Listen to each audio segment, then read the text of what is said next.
Welcome back to the Hybrid Ray. If you do enjoy this, like and subscribe so you can see future videos. Now, the topic of today: where do Arsenal go from here? There's a lot of problems that need to be fixed. There's a lot of solutions for these potential problems. But God, there's a lot that needs to be done. So I think first of all, let's start from the top. Manager, that's obviously up in the air. No one knows what's going to happen. So we're going to kind of gloss over that. And obviously the owners as well, because there's a potential takeover that the currently not interested in. But yeah, so the higher ups, unfortunately, have to leave. We have to focus on everything underneath that.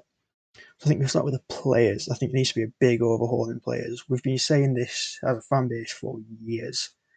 I can think back to probably 2014, maybe 2015. We started saying it that we had a lot of dead weight that need to get gone. And for some reason, we're still saying it now. That's probably more testimony to the recruitment we've been doing, more so than the infrastructure we've got. Because we do have a good youth academy. We do have a lot of good young players. But no. By the by, we've got a lot of dead weight gone last year and this year. Obviously, Ozil, Kolasinac, Torreira's been out on loan. Quite a few actually. We've had a few loans out this year. So we've been starting to get them off the books. And obviously, Ozil, we are still paying part of his wages up until the end of this season. But even saving half for it's 150, 200 grand a week. So not bad. You know what I mean? It's considerable amounts of money that we're getting back. Torreira wants to leave. He's come out publicly said that he wants to go Boca Juniors, so hopefully that'll get sorted. Although I'm a bit annoyed at Lucas Torreira. I think he's coming across really just sourly.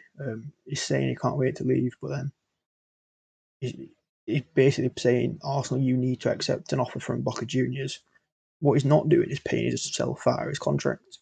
If a player really wants to leave a club, they can pay out of it. They can pay the remainder that they're owed, and they get out of the deal. That's how it works.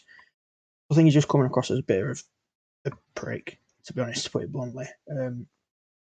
Yeah, I think he needs to go. I think there's a couple of centre backs we could probably let go of and get someone better in. Obviously, we've got problems with players wanting to leave. Leno's come out and said he wants to move on, which, to be fair, is one of the best goalkeepers in the league. Our standout player most games, keeps us in games no end of times. I think it's probably deserved that he does go to a bigger club at this point. You can't really expect players to be waiting around to get back into European football when they are at that calibre. So unfortunately, that's just the way it's going to have to be, which then means we need to bring in some new players to replace them because Ryan from Brighton, that's not good enough, is it?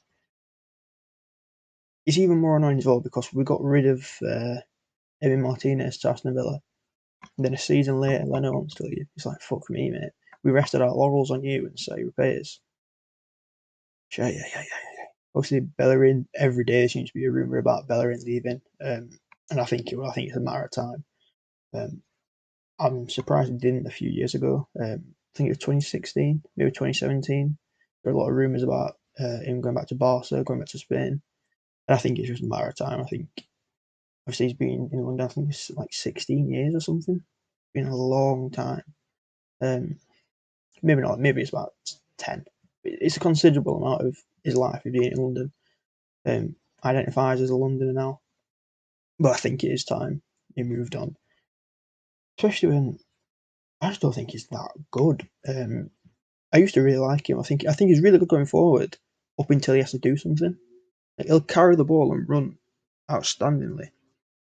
And he gets to that byline, he just seems to freeze. Like, it just kicks out someone. The end product from him is absolutely fucking terrible. Which is disappointing because of how promising the initial build up is, but that's Hector Bellerin.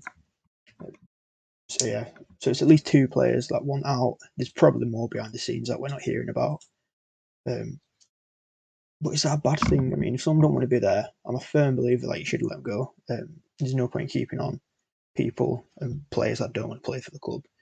They're not going to be performing. You're going to bring morale down. It's going to bring the squad down.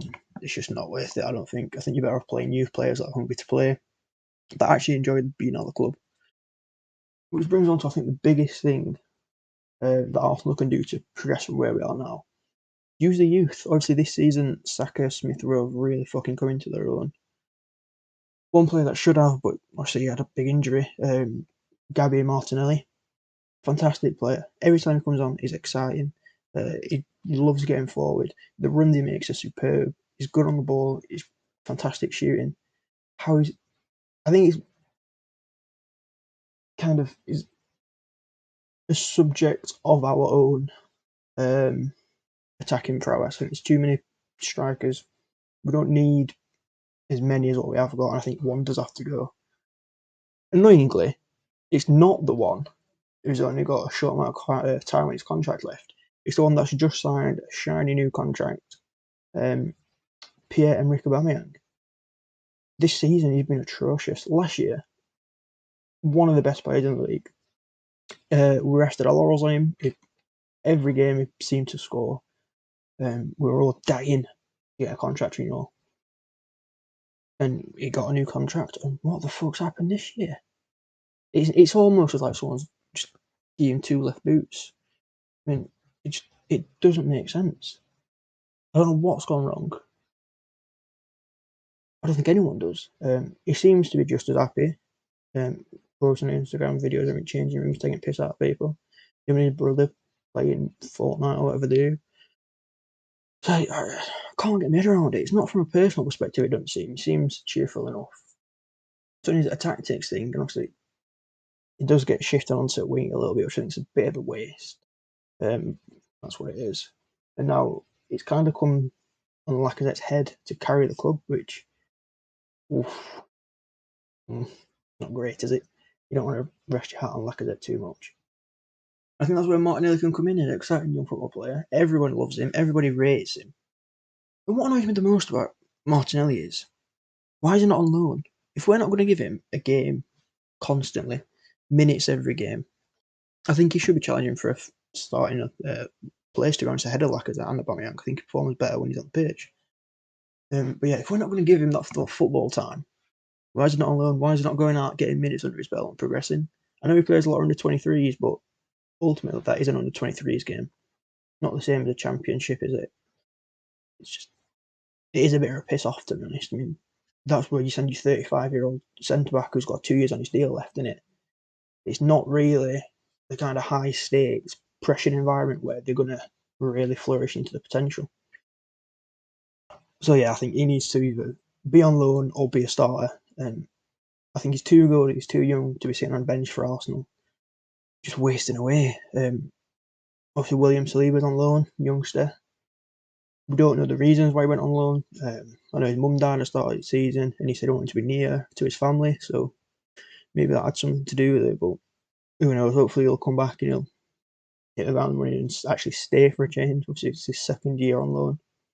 I think it's signed for a good amount as well. I think 20-30 million around that. So a lot of money for Arsenal, and it's not even played.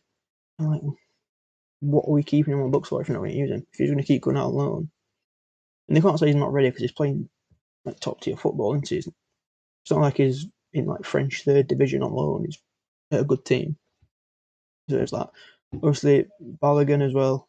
Eddie Nketiah. There's so many good players. Joe Willock's on loan at Newcastle, just tearing new arseholes every week. The youngsters we've got, play them. I'd much rather a progressive, youthful side that are kind of developing into this new brand of Arsenal, coming playing every game.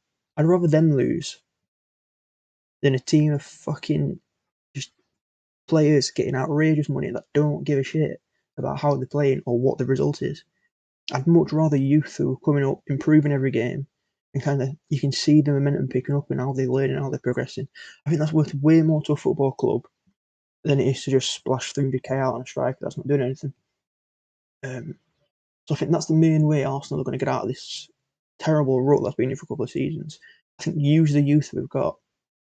We've got fantastic academies. We've got a fantastic academy squad. Under 23s always do well. It's like the two best teams at Arsenal, under 23s and women's team. I'd probably put women's team above all of them, to be honest. The only team seems to fucking win. Now, what went wrong? Maybe if you can switch the men's team and the women's team around. I think we might genuinely be higher up league. But that's by the by. Is there looking at else how we can improve from next year and how we can go forward? I think we need to shift focus. I think we need a clear vision. And I think they need to communicate what his vision is. This year, I thought it was going to be focus everything on the Europa League. Because we knew realistically, after a couple of games in, we weren't going to be challenging for top four. And that was our route into Champions League, winning Europa League and getting through there. Clearly, that's not what the priority was, and we saw that from that semi-final performance against Villarreal, both legs. So, what is the focus of the club? Is it league? Is it cups? Or if it's not Europa League now, or even any European football, not even conference, because we're not in it. So yeah, I think they need to be a lot more transparent into what are we actually doing. I think it makes sense for the club, it makes sense for fans, it makes sense for players, because as a fan, we want to win every game. We understand it's not logical, it's not possible, but we want to. If they could come out and said this year we want top 6 finish and to win the Europa League, all of a sudden a 90th minute equaliser to get a draw in the league is not as bad as being like, well, why the fuck were we losing? It's kind of like, well, yeah, but maybe he shifted his focus to this midweek game we've got. You can understand certain results, certain team fixtures, certain lineups, certain rotation. I think, yeah, I understand why they're doing that because I know where their priorities are. I think with other clubs, you can see where their priorities are. Man City this season, for example, they're doing well in the league, but everyone knows their priority is Champions League. Everybody knows it. It's clear as day. And they haven't even come out and said it, but we all know it. Chelsea, we all thought for them, their main focus for this year was the league. Obviously, it's not gone well, but got top. Going to get in. Well, they might end up getting top four. I think they will personally. But it's been fantastic. We all understood what their focus and their kind of objective was. You look at Arsenal. What were they going for? They've proven it weren't Europa League. Lost out in FA Cup, so it weren't that. They weren't prioritising any cups. In the league, we're a mid-table team. So what they're doing, I think they need to I think they need to put a lot of focus on their objectives and outlining a plan of where they want to be and what we want to be realistically. I think the goals for next season should be, I don't think top four. I think top four is borderline unattainable. It's unachievable at this point. I think it should be top 6 in a cup, either and preferably an FA Cup because obviously the biggest. No one really cares about Carabao Cup. I think it's got to be FA Cup minimum, top 6, pushing for top 4. And I think anything less than that, it's a sackable offence. I don't see how it can be any other, unfortunately, and that's how it's going to go. But that's how I think things should move forward. So I think they are going to go forward, but who knows how this club's getting around. So we'll have to see. It's going to be exciting, is a word I'd use, but who fucking knows? These are just my opinions on what I think we should do. Let me know in the comments, and cheers everyone for watching.